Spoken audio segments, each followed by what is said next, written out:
How long has it been since you've had something that's truly yours, a hobby to call your own? Think back when you were younger, when you had a passion or activity that you couldn't wait to do it, maybe with a bunch of your girlfriends. It might sound a little crazy, but what if you made walking and running a fun hobby? What if you had this hobby that helped you with your physical, your mental, and your emotional health, and that was actually fun? If you're already doing this and you know what I'm talking about, right? But if you don't, then you have an inkling of wanting to become a runner even after 50, but you've heard too many horror stories about running, then listen up to this video because I'm going to show you otherwise. Hey, I'm Coach Lisa with the Running University, and I'm here to bring women over 50 together so that we can enjoy our healthiest, happiest, and most adventurous years yet. Having a hobby like walking and running can really be life-changing, especially as we're getting older. This time, it's not about somebody else. It's about creating the space for you. And how do I know this? Because it's what I do. I've helped hundreds of women make walking and running a habit that's actually become a hobby. And I really get the idea that starting something new, especially walking and running, can really feel a little scary. And there's really common fears that come up. And that's why today I wanted to do this video so I could talk to you about some of these fears and help you get some ideas on ways to overcome them.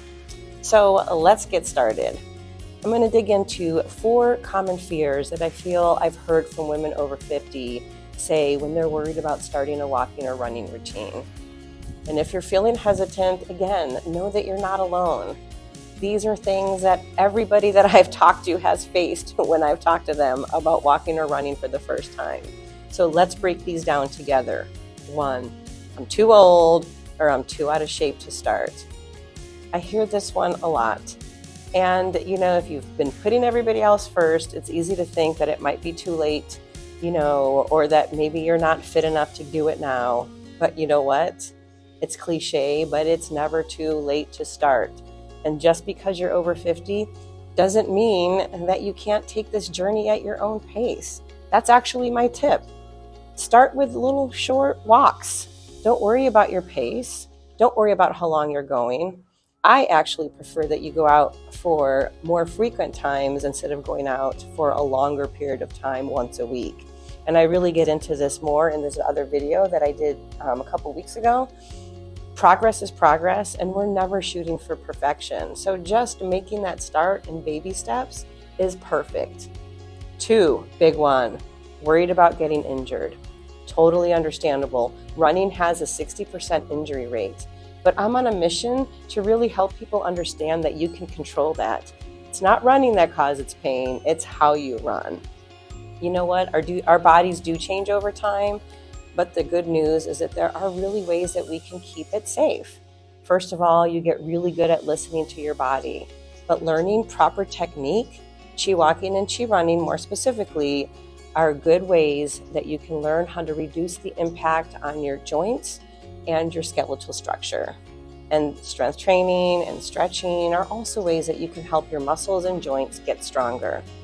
And this isn't about pushing to the extremes. It's about taking care of your body as we age. So here's the quickest tip. You may have heard it before. Go out on a walk and feel what it feels like to lift through the crown of your head and just shorten your strides. Feel how that feels, and then stop doing it and feel the difference.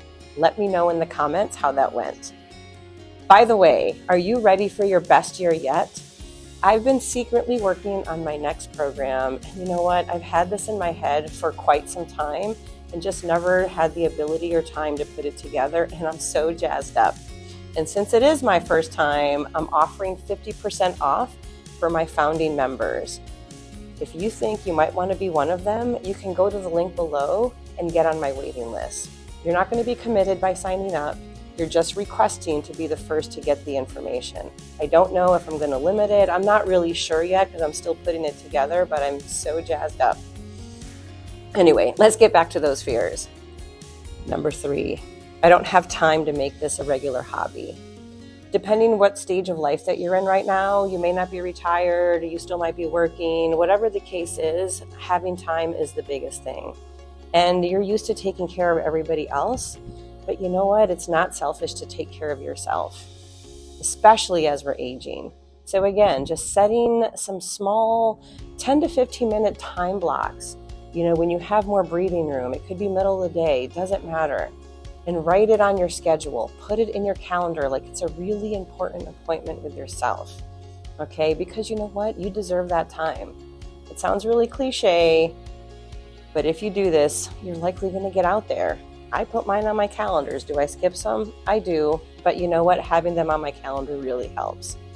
Number 4, I don't want to feel embarrassed. I've heard of people who actually go run in circles in their backyard because they're worried about what people are going to think about them if they see them at the gym or outside running. And hey, it's an option. If that works for you, fine. But you know what? Feeling self-conscious is so normal, especially if you're new to walking and running. Maybe you're worried about how you look or that people might judge your pace. But here's a small, maybe cheesy little tip. But wear something that makes you feel really good and confident. Maybe you have a favorite hat or a favorite pair of shoes. And truly, at the end of the day, this journey is about you, not anyone else or their opinion. So just imagine yourself in your little world, enjoying your movement, and let go of that idea that anybody's watching. Trust me, they're not. But if they were, who cares? People hear me say it all the time. I am in my little happy bubble with purple glitter, just hanging out by myself and not worrying about other people. It works. So hey, it's not about perfection, right? It's just about showing up for yourself and discovering what is possible. And starting a walking journey over 50 isn't really just about fitness. It's about creating something positive in your life that's going to bring you joy, strength, confidence. And the more you show up for yourself, the more you're going to find that those fears are going to keep fading away and they're going to be replaced by this great feeling of accomplishment. And how do I know this? Because it's my superpower. I've done this for myself and I do this for other women all the time. It's really my mission and purpose in life. I truly believe that. So what do you think? Are you ready to make walking or running a fun new hobby? I believe you could do it. I've had so many other women believe they couldn't, but they did. So don't forget to go back down in the description, get on my waiting list so 2025 can be your best year yet. And for now, pick some of those tips. Just go out and start small. And remember, you're just never too old to start something wonderful for yourself. So thank you so much for watching. Make sure to hit that subscribe button and let's get moving.